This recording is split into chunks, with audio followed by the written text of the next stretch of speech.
Hello and welcome to the first episode of the Behind the Film podcast. I am your host, Nick. And I'm your host, Oliver. So this, like we said, is our first podcast where each week we explore the world of cinema in various stages. So today, because of coronavirus and there's no new releases out, we thought we would talk about some really good movies that came out from last year, specifically the 2019 Best Picture film nominees. Yeah. All right, so we're going to go through all the 9, starting with Ford v Ferrari. Ford v Ferrari. Yes. What are your thoughts, Oliver? Well, I thought it's a really sort of classical sort of racing movie. Yeah. But the acting is really good as well, but it doesn't have that sort of edge that, I don't want to say Joker because it sounds kind of cringy, but it was really, I thought it was a great movie. But then it was just, there was no real unexpected sort of thing happening. Mm-hmm. Yeah.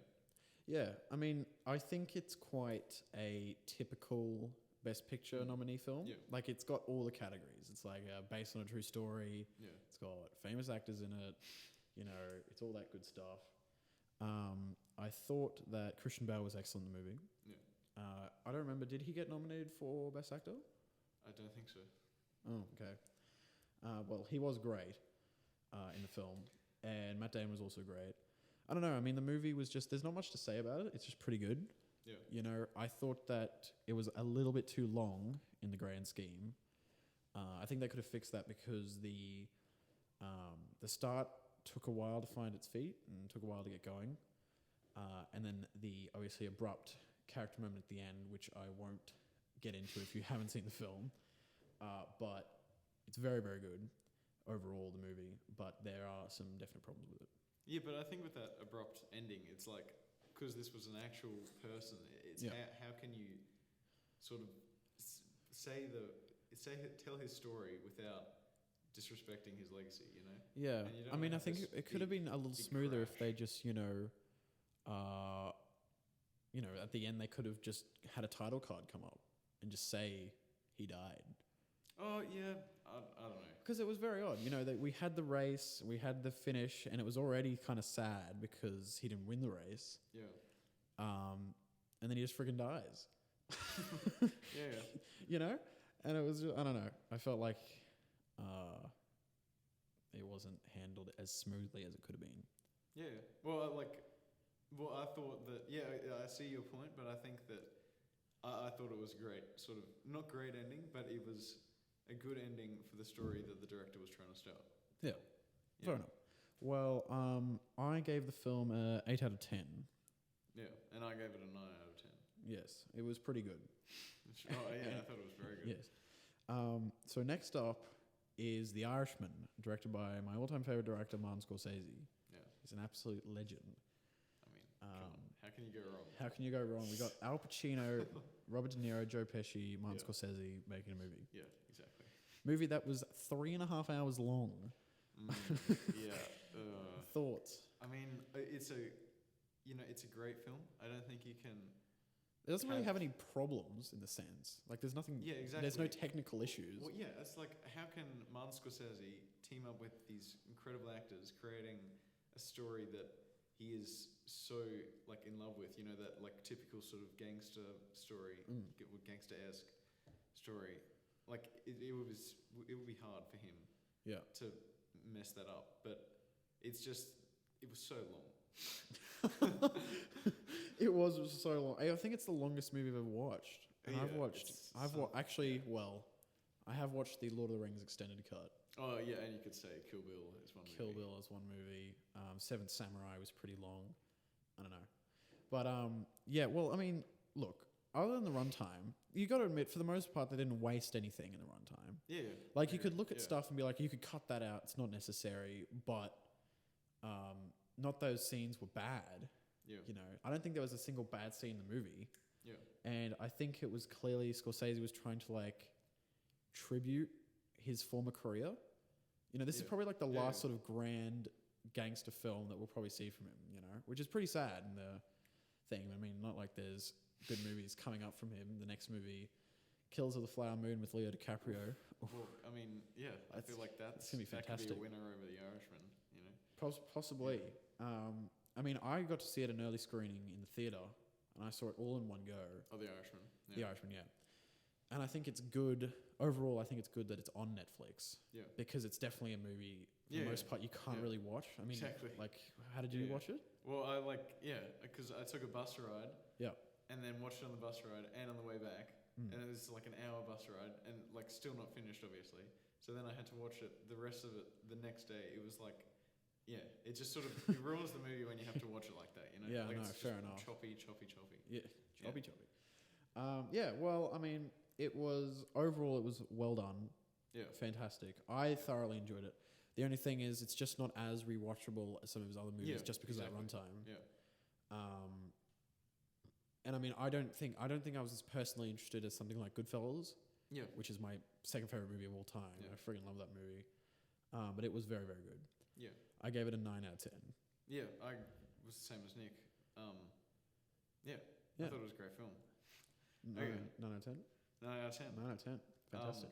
So moving on to Jojo Rabbit. Jojo Rabbit. Oh. See, this was a bit of a... This was a stickler between the two of us. Well, actually, there's quite a few. Yeah. We've got a couple of agreements, and then for the most part, we are disagreeing on a lot of these films. Yeah. So why don't you talk about Jojo Rabbit? Well, I thought it was for me, whenever I sort of see a movie for the first time, I look at it really from just an audience's perspective, and I try to get entertained by it, right? And then the second time I watch it, I go more in depth and actually analyze the sort of cinematography and etc. But I thought it was really a really good take on it, because it's take on what? Take on a Holocaust movie, because it's really, you got to admit, it's really different to Yeah, but just because it's different doesn't. I know, but you got Schindler's List. Schindler's List is a phenomenal movie. Extremely, long and sad movie. Yes, it's a great movie, but I think that this is also great in its own regard. In that it's not. It's a little hard to compare, but yeah, exactly. But I've talked about it with you before, in the sense of this movie won Best Screenplay, Best Adapted Screenplay. Sorry, at the Oscars, and I fundamentally do not agree with that. I mean, look, the movie, it's trying to be a comedy and it's trying to be a drama, and these things change every 2 seconds, and it's so jarring, and I could not get into the film at all. You have a moment where Jojo is dancing or whatever, and then his mum's just dead. Yeah, exactly. It's in 2 seconds. It's really his mum's just dead, and I wasn't even sad that his mum died, because I was so sort of taken aback by the tonal change in the movie. Yeah, and it happens all the time. Yeah. Not only that, Rebel Wilson is in the movie. Yeah. Who is one of the worst things I've ever seen. So bad. And I honestly don't think Scarlett Johansson was particularly good either. I thought that Sam Rockwell was excellent. He was best performance in the movie for sure. Yeah. And Roman Griffin Davis, I think, is the guy who plays Jojo. Yeah. And Jojo's fat friend was great. He was actually the best character in the movie. He was so good. Yeah. But the movie was it was such a mess. I think it's my least favorite of all the nominated films, in my opinion. Yeah, well, I just couldn't get into it. Sorry. I know a lot of people liked it a lot, and I mean, I won't deny that it made me laugh.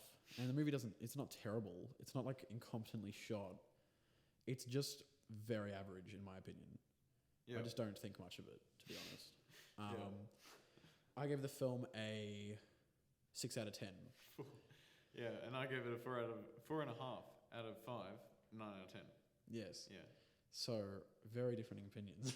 Yeah, well, I thought but why? Why 4.5? So it's the same rating as The Irishman. No, I feel like it's between an 8 and a 9, 8.5, you could say, because when I watched it, I found it really funny. I thought it was really the movie's not trying to be a comedy. It's trying to be a comedy and a drama. I know. I would say I completely agree with that. But overall, I think it's actually more of a drama. Yeah, than a exactly. comedy. It's difficult to say, you know, because it's like there's aspects that I loved of it, and Yeah. then there's aspects that could be improved. But what, I mean, other than that you found it funny, like what was great about it? Well, you know, what else can you say?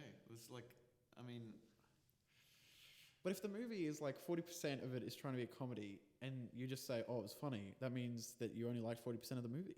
yeah. I don't know. I think I need to watch it again. No, well, Like I to mean, really get I a- had this view on first viewing. Yeah.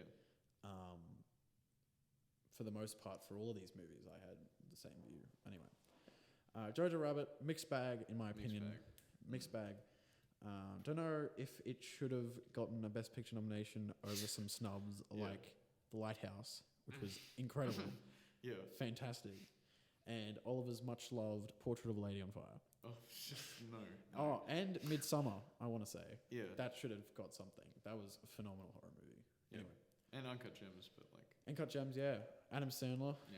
very pissed that he didn't get Best Actor nom. Yeah.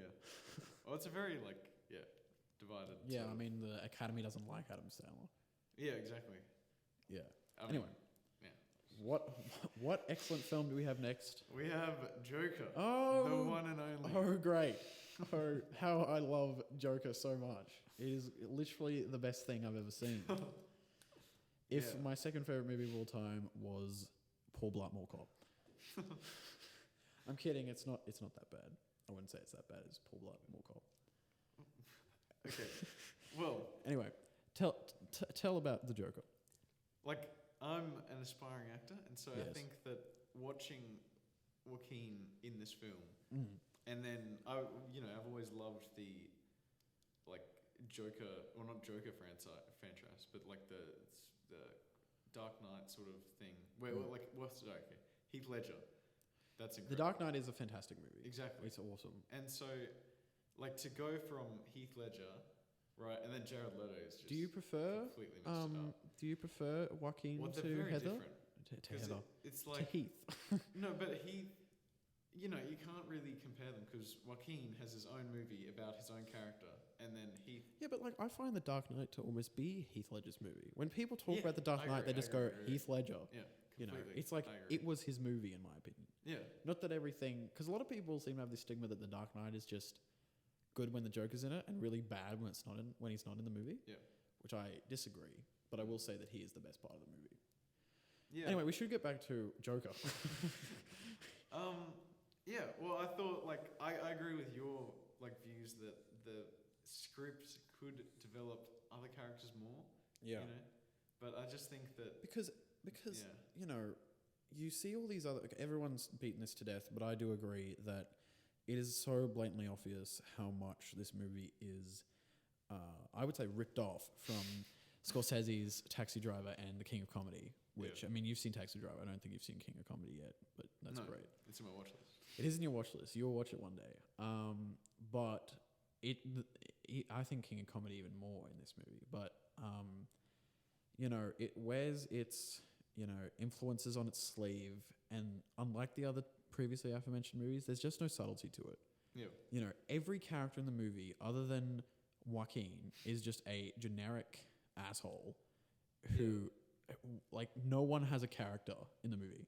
Thomas Wayne is just a dick. Yeah, but then you could also say that it's coming from the Joker's perspective, right? And so he's seeing the world as just this terrible place full of like people that just want to attack him, and then But the movie, one, it almost idolizes him.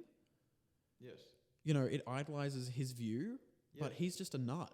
You know, yeah. No, I agree with that, but then it's like that's also the case in Shockingly Evil and Vile with like Ted Bundy. You know, Zac Efron. I haven't seen that yet. Well, it's got like, you know, Zac Efron's gone from Baywatch to this extremely dramatic role, you know?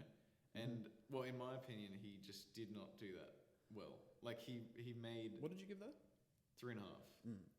And, So, out of 5. And he made it so that Ted Bundy, right? So this guy that, like, even raped children, right? And killed them. He made it so that this guy was, like, attractive. which he like. That's But the I mean, story. wasn't it that the movie was from the perspective of his girlfriend? Yeah, but well, I don't know. Just for me, he romanticized Ted Bundy too much. You know. Right. Well, I mean, look, I like I said, everyone outside of this podcast has harassed me to death about the Joker, and the fact that and inside the podcast, that I don't like it, like in the sense of that I don't think it's some masterpiece. Yeah. You know, I think that there is stuff that's good about it. Joaquin's great. I don't think it's his best performance. You know, there's movies like The Master, which I just think was so much better in terms of Joaquin's performances personally. Okay. And then I do think the movie builds tone really well. That's partially because of the actual music, the score, which was fantastic in my opinion. I thought it was great. Yeah, it was. You could use that score in so many different. But I It's think because Todd Phillips directed it and he co-wrote the script. Yeah. And I think if you took Todd Phillips out and replaced him with like Steve's Alien writer or Scorsese directing, then the movie would be phenomenal, right? Yeah. Because Todd Phillips, for the most part, has done comedies in his career. Yeah. And comedy, you just have to be funny. You don't have to have any sort of subtlety, really, unless you're a really great comedic writer. For the most part, you just have jokes. Oh yeah, but comedy sort of comes out of truth as well. You know. Yeah, but well, I agree that. But Todd Phillips, there was no style or flair to the Joker movie. Yeah. It was so bland in terms of the technical elements. And like I said, because Todd Phillips, being a comedy writer, has just written a very sort of generic and obvious script for Joker, in my opinion. Yeah. And like I said, if you brought in a more experienced writer to pen it, I think that the Joker movie could have been phenomenal because it has other elements that are great, like the score and Joaquin are fantastic. And I know that Joaquin did a lot of improv in some scenes. And I think those scenes from memory, like the fridge scene was improvised, which in my opinion is one of the best parts of the movie. Yeah. It's a great little moment. Yeah. But overall, I was very disappointed. Yeah, well, I don't hate the movie. So calm down. I don't think Todd Phillips deserved a nomination. Yeah, he got a for best director. No. It's like, and like Greta Gerwig didn't get one. Exactly. Which we'll touch on soon. That's the next thing. Yeah. Anyway, I gave the film a 6 out of 10. What did you give it? I gave it a 10 out of 10. I thought it was exceptional. Exceptional. No, well, I thought it was really good. And I mean, I see your points. Yeah.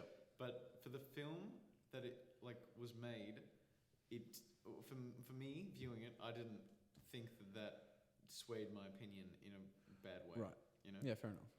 Okay. So the next, Little Women. Little Women. This is interesting. Ooh. I'll let you take this. Well, I mean, I went to. I thought You've seen the movie twice. Yeah, I've seen it twice. Exactly. Yeah. I've literally, other than strange reason. I think all of these movies I've only seen once, except one of them, which we'll touch on later. Yeah. Yeah. So I don't know. Well, it's there's incredible actors in there. Yeah. You know? Like Saoirse and Timmy. Timmy. You love Timmy. I love Timmy. Emma Watson, Florence Pugh. Fantastic. It's Greta Gerwig directing. Yeah, exactly. Writing. Lady Bird was such a great movie. Yeah, I loved Lady Bird, but it felt like it wasn't going anywhere. You know. Yeah, I mean, I kind of was going into it like, Jesus, this is the 5th remake. Exactly, yeah. But I will say that I definitely think it's the best one. I've seen one other one from the 90s, which was just hot garbage. I will say, I don't think it's fair to say that a movie is more made for women compared to men. Well, that's what the whole book is, though. Yeah, I know. It's a controversial thing where you say this is a woman's movie or this is a man's movie. No, it's not because it's appreciated both ways. Yeah, but I mean, look, you have to look at it from the writer is a woman. The book is literally about a woman's journey, and all the characters are women. Like my mum and sister saw it, and they were like, "Oh, best film of the year! Yeah, fantastic." And I look at it from a very sort of objective perspective. It's really beautifully shot. Yeah, it's well acted. Yeah. It's got good music. Timmy is in it. What else do you want? Yeah. But personally, I didn't connect too much emotionally with the story. Yeah. Because it's just not a story that could impact me personally. Yeah, exactly. but so I just look at it more of a sort of, was the movie well made? And I think it was. I thought it was pretty good. Yeah. Well, I think that like Greta Gerwig is great as I can see all the technical aspects. There were some fantastic shots. Yeah, exactly. They were great, but it's just I had no. I don't know if that was the intention of the film, but I think the movie is a little long from memory. Yeah, but I don't remember how long it is. I just had no connection to the characters, and I felt like there was nothing. But that's not Greta Gerwig's fault. No, I'm not saying that. But it's just there was nothing. Like if I walked out of that cinema partway through, I wouldn't feel like I'd lost a great story. You know, I'd just be like, okay, that's another sort of not very good movie. Yeah. Yeah. Well, okay. We don't have too much to say. I mean, I thought objectively the movie is pretty good. It's well written and everything. It's really just not a movie for me. I definitely don't think I'll be rewatching this again. Yeah. I won't be rewatching Jojo Rabbit again though, as well. No way. I gave the film an 8 out of 10 from memory. Yes, and I gave it a 4 out of 10. Ooh. No, I just grisly. For me, you can't. You can't give a higher rating than 2 out of 10, 4 out of 10. 2 out of 10. No, well, if I had no attachment to that film at all. No, that's fair. Yeah. I mean, I don't know if my opinion would change if I watched it again. Yeah. But I just don't plan to. Because the second time I saw it, I was just. Because I remember we were talking about it, and you originally gave the film a 6, and we were actually talking about it, and you were like, "Oh, I'm thinking of bumping up to a 7. It's pretty good." And then the next day you saw it, and you're like, "It's a 4." Yeah, it was like it just it was anyway. not good. What is the next film we have to talk about? Marriage Story. Marriage Story. Fantastic. An actually great movie. We both agreed that. We both have agreed, we'll say it right now, we both agreed on a 9 out of 10. Yeah, it was very, very good. Yeah. Definitely one of the best of the nominations this year, I think. Yeah, I agree. Well, I think it's third best, and then the top 2 are still to come. We'll get there. Marriage Story was just phenomenal. I thought, I'll leave the acting to you because that's what you probably want to talk about. But I think Noah Baumbach is a really interesting filmmaker. Greta Gerwig's husband, incredible. Oh, okay. I didn't know that. You didn't know that? That's actually true. Yeah. Because he wrote the script and he directed it. And I thought how he shot the movie was very interesting in the sense of he did so many long, uncut takes. And it just made the film feel so natural. Yeah. And it was so real. I felt like I knew these people. Exactly. It was fantastic. That obviously is some to the performances, but the script as well, it doesn't dramatize divorce. It's a very realistic depiction. Yeah. And the movie, it is quite subtle. There's a lot of scenes where there's just no dialogue. And it's just those kind of raw, unspoken emotions that I thought made the movie so special. Yeah. It was one of the best films of 2019, in my opinion. Yeah. Well, it was. Talk about the acting. Jesus. Well, yeah. I don't know if it's the casting director or if it's just because they are great actors. I wonder if Baumbach actually had these actors in mind when he wrote the script, maybe. Yeah. Well, it's. I think he did actually, from memory. I think Scarlett Johansson signed on to the movie before he wrote the script. Yeah. Maybe.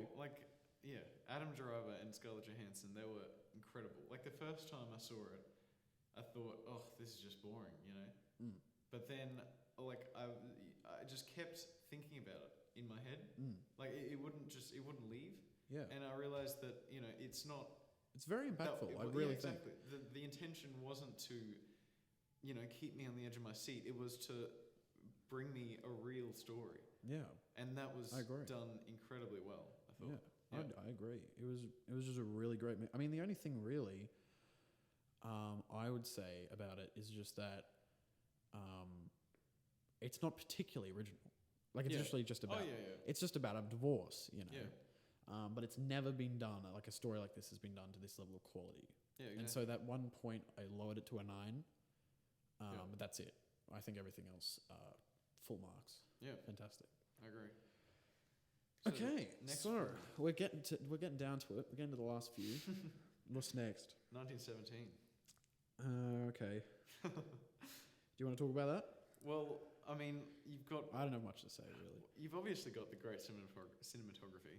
Roger Deakins, No, phenomenal. it wasn't Roger Deakins. It wasn't. No. Are you sure? Yeah. I don't think so. I think it is. I think it is. Well, I said it was the other day. Oh, it is Roger Deakins. Yeah. I said it was the other day, but then I searched it up, and this other guy came up. Anyway, so that was obviously incredible. You know, everyone's talking about You know, that. if you don't know who Roger Deakins is, he did the cinematography on Blade Runner 2049. Yeah. Which was like one of the most perfectly shot movies I have ever seen. Yeah. Phenomenal. And he did The Shawshank Redemption as well, which is just another good movie. Anyway, 1917. What are your thoughts? Well, I thought there was it was a great film, but there was no real connection to the character. Ugh, you know, Jesus. I mean, you can get into spoilers. We've already spoiled Jojo exactly. Rabbit and all that stuff. We'll just put a spoiler disclaimer at the start. It's so partway through, one of the guys dies, right? Yeah. But it's not even the guy who's trying to reach his brother. Yeah, because that's how they set the movie up. Yeah, so it's the friend of the guy who died is trying to get to the guy who died, his brother. It's like there's no. It's like why? Yeah. Why is he doing That this? was my huge problem. I mean, look, the movie has the cinematography has been raved as some of the greatest cinematography recently. There was a lot of parts that were phenomenal. I think the first 2/5 of this movie is excellent. Essentially, once Dean Charles Chapman dies, who is the soldier who's trying to reach his brother. Yeah. Once he dies, the movie completely lost the plot for me. Everything before that was phenomenal, especially when they came out of the trench for the first time. Yeah. And they were going around all those sinkholes. Yeah. Just thought that was great. Yeah. Well, and when you look at the behind the scenes, it's very interesting. Again, the cinematography. It's just very incredible. Good. You know, Deakins definitely deserved the credit that he got. I think he got an Oscar for this. So yeah. But even if he didn't, he should have. The movie though, the screenplay could have been so much better. Yeah, I agree. And because one change could have made it so much better, and in that you don't kill Dean Charles Chapman, you kill the friend. Yeah. Because previously the screenplay did something really interesting in that they set up this conflict between the two. In that the friend's kind of all pissed at Dean Charles Chapman for being asked to come on a mission. And so if the friend was killed, it would be Dean Charles Chapman's fault. And so as he's going forward, he's got problems because he's trying to reach his brother. And as he's going behind, he's got all this regret and sadness. Yeah, exactly. And the ultimate conclusion with that fantastic shot of running across the field, it would have been so good. Yeah. But it wasn't. They picked the friend who was boring as hell. Yeah. Yeah, I don't know. I don't know much to say about it really. Yeah, well, it was a disappointing movie for me. If this cinematography and all the technical aspects in this film were paired with a great story, then you would have one of the best war films. Exactly. For sure. At the moment for me, it's Saving Private Ryan is the best war film because it has great action, but then it has great characters. Exactly. This is kind of similar to Christopher Nolan's Dunkirk in the sense of Christopher Nolan's Dunkirk was beautifully shot, but you didn't really care about the characters. I would say that Dunkirk is better than this, though. Oh yeah, definitely. I thought Dunkirk was very good. Yeah, extremely good. I gave the film from memory a 7. 7 out of 10, and I recently changed it to an 8 out of 10. Right. Okay. Very cool. Well, I've just kind of been wanting to get through 1917 because the last two movies we have to talk about are so good. So I will introduce the next two because they're more special to Oliver, which he will explain. But essentially, the next movie we have to talk about is Quentin Tarantino's Once Upon a Time in Hollywood. Thoughts? I mean, it's great. I thought that I wanted Parasite to win, which is our next one. I wanted Parasite to win, but I thought that Once Upon a Time in Hollywood would win. The Best Picture Oscar. Yeah. Just because it's LA. But Hollywood loves to talk about itself. But it was really, really good. I came in, it's just talking about the acting again. Yeah. And I came in and I saw, Leo, he's front man on this poster. And then it's but I was just blown away by Brad Pitt's performance. It was that was incredible. It was really, really good. I mean, there's not too much to say about it. I mean, it was my most anticipated film of 2019, without question. Yeah. I couldn't wait for it. I love Tarantino. He's a great writer. A lot of great films, Pulp Fiction, Jackie Brown, blah, blah, blah. Doesn't matter. We all knew, but I think when I was going in, I just knew it was going to be good. And a lot of people have given it sort of unnecessary hate in the sense of they were like, oh, Margot Robbie was wasted. The story was kind of aimless. Yeah. You know? But I disagree. You know, like I think the point was that Margot Robbie's character was supposed to represent this sort of idealized, Hollywood personality. You know, because Leo and Brad Pitt kind of represent what they actually are. You know, drunk, asshole. Yeah, but then selfish douchebags. In that sense, you could say that Leo is the one falling out of Hollywood, and then Brad's the one that's sort of falling out with him. No, well, he's wanting to be where Leo is, right? Yeah. But then he can't get there just because he's not going there. He's not. Yeah. Yeah. But then, obviously Margot is that real. Yeah. I mean, like I said, there's not too much to say. It's one of your favorite movies, isn't it? Yeah, number 3. Number 3 of all time. Yeah. As we know, I mean, there's so many good parts to it, so many good scenes. It's a great comedy. Yeah. Like, you can watch it so many times and it's still funny. Yeah. This is like the one movie in this whole shebang that I've actually seen a lot of times. It's just great. I gave it a 10 out of 10. Yeah, as did I. I mean, yeah. Yeah, obviously. It's your third favourite movie. Well, yeah. What else can you know, with that, Quentin Tarantino, Margot Robbie, Brad Pitt, Leo. Yeah. That's an instant winner. Yeah. But, the next film. I have nothing to say. I'm just going to leave it to you. Parasite. That's like, I went in, I think this probably made the film much better for me, but I went in, and I saw it in the theatre before it was, even nominated or anything like that, and I was blown away.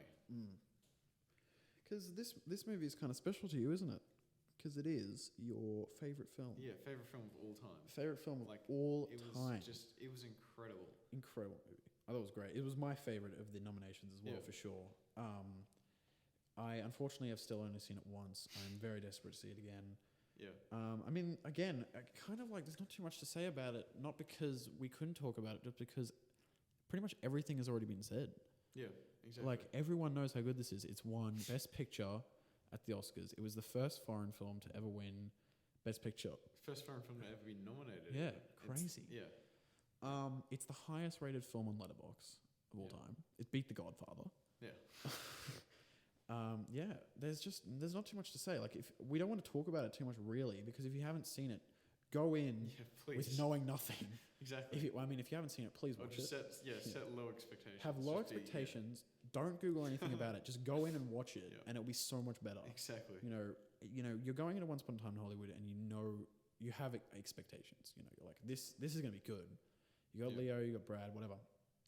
But Parasite, because most people don't know who Bong Joon-ho is. At least they didn't before he won everything. Oh yeah, well now, completely different. Yeah, but just go in, watch it. It'll be pretty interesting. Yeah, well, I think anyone who sees it who loves loves film, or even if you don't love film, you can't not like that film. In my opinion, it's kind of a perfect satire. Yeah. Like, it was everything that Jojo Rabbit wasn't. Yeah. Anyway. That is the Best Picture Oscars, and for the most part has concluded our first podcast. Yeah, and so, considering this our first podcast, we, at the end of each episode, we're going to do a recommendation, and then the person who recommended a film is going to review it. Yep. The next episode. Yep. And so, considering first episode, there's no review, but the recommendation is coming from me this time. And I'm going to recommend American Beauty. American Beauty. So, for all you watching, you have a week to go watch American Beauty for next week, where we will talk about it. Yeah. Fantastic. Yeah. All right. That's pretty much it. Thank you all for listening.